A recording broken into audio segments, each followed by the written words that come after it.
My dear friend, I am Vijay Kumar Pal, an author. These are some of my books. This is The Panorama of Democracy in Indian Context. This book is the panorama of Indian democracy and how the some aspect of Article 14 totally violated by its state itself. Means many abnormalities in Indian democracy and are violating also constitution also. So India is a not a democratic country. India is a pseudo democratic country.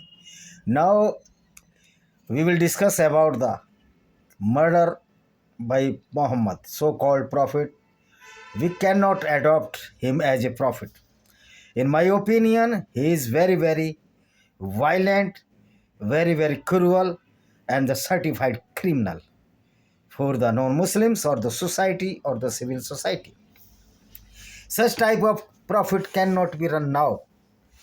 This is a liability on the humanity and the human values that is known as Muhammad bin Abdullah, the son of Abdullah.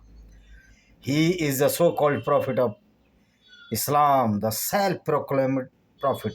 But he is the certified murderer. He is the certified killer. He is the certified robber. So a poet was named was the Abu Afaq of 120 years old. He wrote so many books, so many poems against the cruelty of the so-called prophet, self-proclaimed prophet Muhammad bin Abdullah. Abu Afaq was a Jewish poet who allegedly lived in the Hejaz region, today Saudi Arabia. After Muhammad moved to the city of Al-Madinah and started to preach Islam, Abu Afaq did not convert to Islam and was vocal about his opposition to Muhammad. He became a significant political enemy of Muhammad and was subsequently assassinated by the follower of Muhammad. Because Muhammad was a robber, Muhammad was a killer, Muhammad acquired so many wealth by the robbery. This is why that Abu Afaq, the old poet, was against the Muhammad and he wrote so many verses of the poem, see many sonnets against the cruelty and the goonism of this Prophet Muhammad bin Abdullah or the Muhammad of Islam.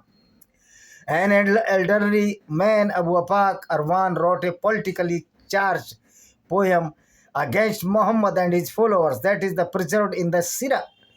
Sirah means the history of the Muhammad. Muhammad then allegedly called for Abu Afaq's death and Salim bin Umair killed him. The affair was recorded by Ibn Ishaq in Sirat Rasulullah, the life of the Prophet of the Allah, the oldest biography of Muhammad. The following is an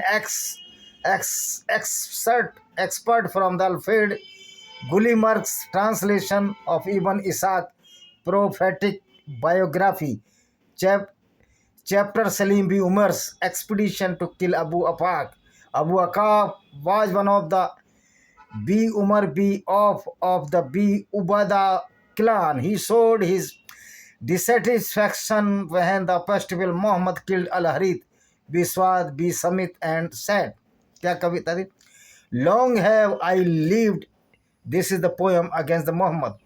I have lived, but never I seen an assembly of the collection of the people more faithful to their undertaking and their allies when called upon than the son of the Kuala, when they assembled men who overthrew mountains and never submitted.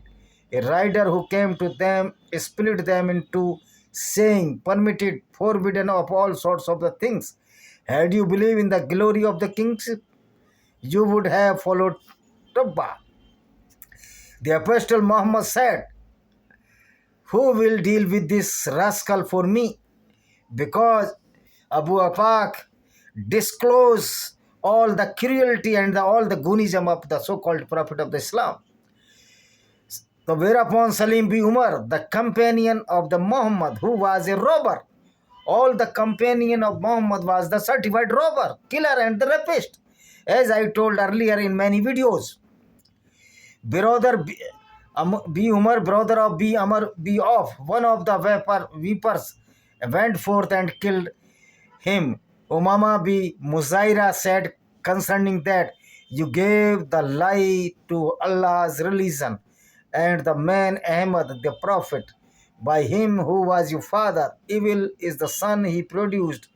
A Hanif gave you a thrust in the night, saying, take that Abu Afaq in spite of your age, though I knew whether it was man or jinn who slew you in the dead of night, I would say not.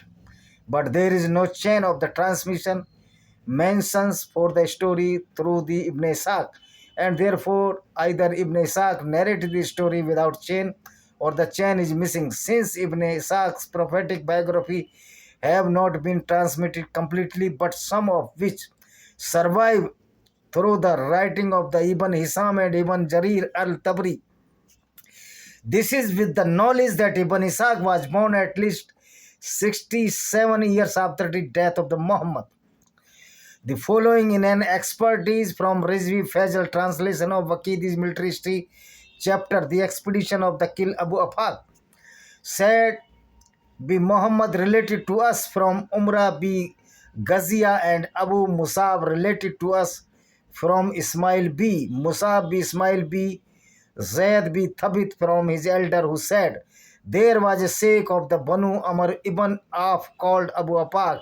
He was an old man who had reached 120 years old when the Prophet arrived in Medina. He provoked the enemy of the Prophet and did not enter Islam. When the messenger of Allah went out to the Badr and returned, and Allah granted him victory, Abu Afaq invited him and opposed him, saying, this is the poem of this Abu Afaq. Long have I lived, but never have I seen an assembly or collection of the people, more minds that come to a commitment swiftly when called. A rider disposed them of their affairs, splitting them into forbidden and permitted, and it was kinship that you believed in. You would have followed Tubba. This is the poem, not so hard poem, but the Muhammad is the certified killer. Salim B. Umar said, and he was one of the weepers of the Banu Nazar, I vowed that I would kill Abu Afaq or die in the attempt. I waited for a heedless moment, then one summer's night, as Abu Afaq slept in the courtyard with the Banu Amr B. Awab, Salim B. Umar approached and pressed the sword upon his liver until it entered his bed. The enemy of God screamed. Those among the people who heard this word returned to him. They entered his place and buried him. They said, who killed him? By Allah, if we learn to who killed him, we will surely kill him for it. Al-Nahadiya, a Muslim woman, said these verses about that.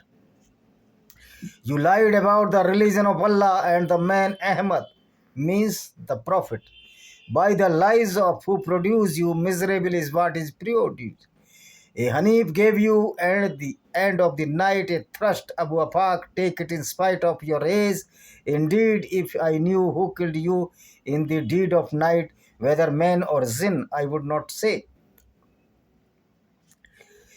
Man Umar related to me saying, Ibn Ruqyas informed me that Abu Afaq was killed in Sawal, the 12th month of the after Hijri, Sawal month. However, Al-Waqidi was said by many Islamic Hadith scholars to be an unreliable source of information.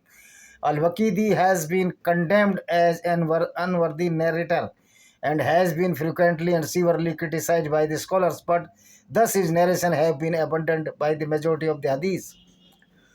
So, my dear friend, another description of his story comes from the major classes of Ibn Sa'd Baghdadi. Then occurred the Sharia raid of Salim bin Umar al-Amri against Abu Afaq, the Jew, in the month of Sawal, in the beginning of the 20th month from the Hijrah of the Apostle of Allah. Abu Afaq was from Banu Amr ibn Awaf and was an old man who had attained the age of 120 years.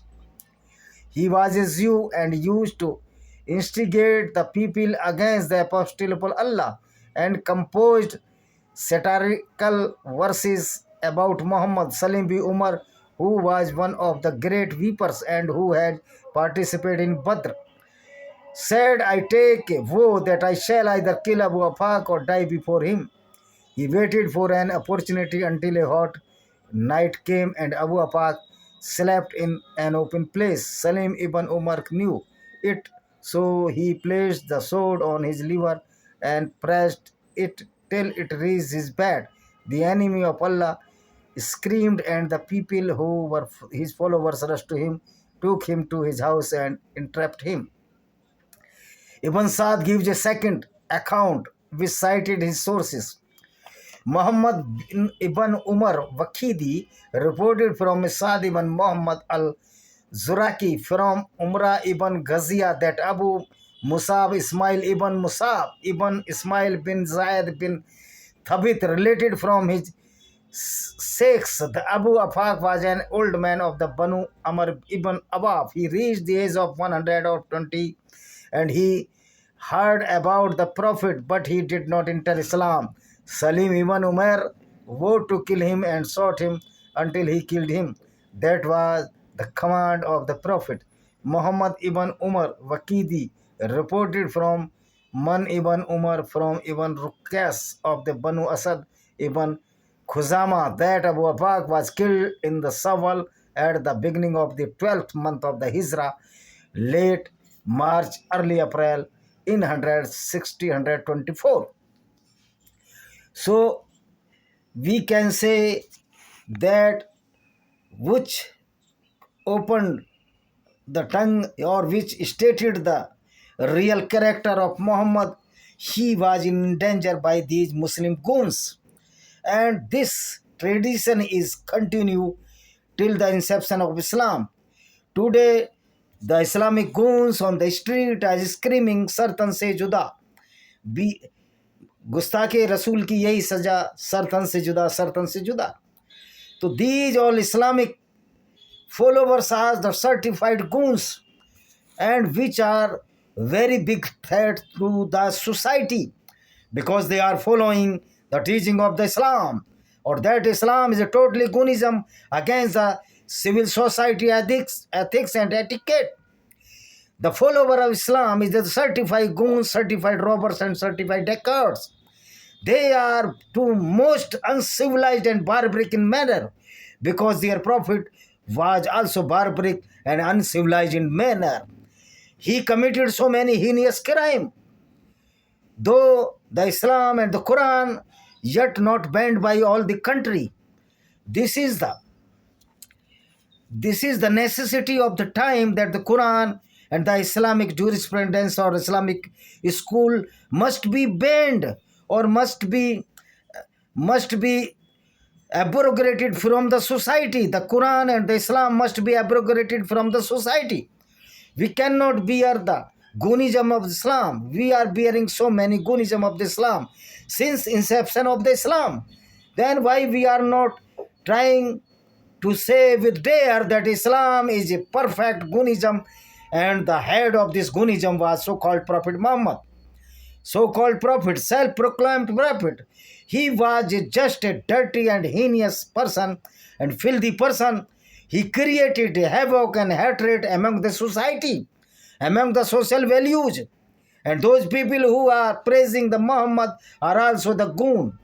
And these goons must be treated alike as we must treat with a criminal. So all the people who are praising the Muhammad and his companions or his Islam, they are totally goons and they are totally the criminals. And all these criminals are in the shape of or in the disguise of the politicians, as in India. The secular politician of India is the killer, is the goon, or is the criminal, which are afford the Islamic ideology or which are supporting the Islamic ideology, which is totally goonism. So we must fight against this Islamic goonism, and we should not depend on any government. This is our duty, which are the non-Muslims. because by our vote all the governments are being formed, is formed or will be formed. So we are more powerful than these politicians because we are the kingmaker, the public. The Hindu of this country is the kingmaker of the BJP government. So we are more powerful than the BJP government. BJP government and its political leader must be leaned towards the Hindu or the non-Muslim aspects or non-Muslim reliefs, non-Muslim benefits. If nobody can save the Hindus, the only Hindu can save the society against the Islamic Gunism. And the Arshad Madni is the greatest goon of the India because he runs the Islamic school, which is the big school in India. Though all the madrasas and Islamic teachers are the symbol of the goonism of the Islam. Even Asuddin Owaisi and Akbaruddin Owaisi or every true Muslim is the symbolic of the Islamic goon, and the deeds of the Islamic goon to kill the non-Muslims, to rape with the non-Muslim woman, kidnap the non-Muslim woman, and all the criminology or the crimes are being committed by these Muslims in the past, in the present, and will commit the crimes, the heinous crimes against the society and civil values, because these are the goons by nature, by the teaching of the Muhammad. These are the barbaric people. These are not civilized. They are the uncivilized people who are following the Islam. I hope you will understand the reality of the Islam, which is very, very barbaric. Thank you very much.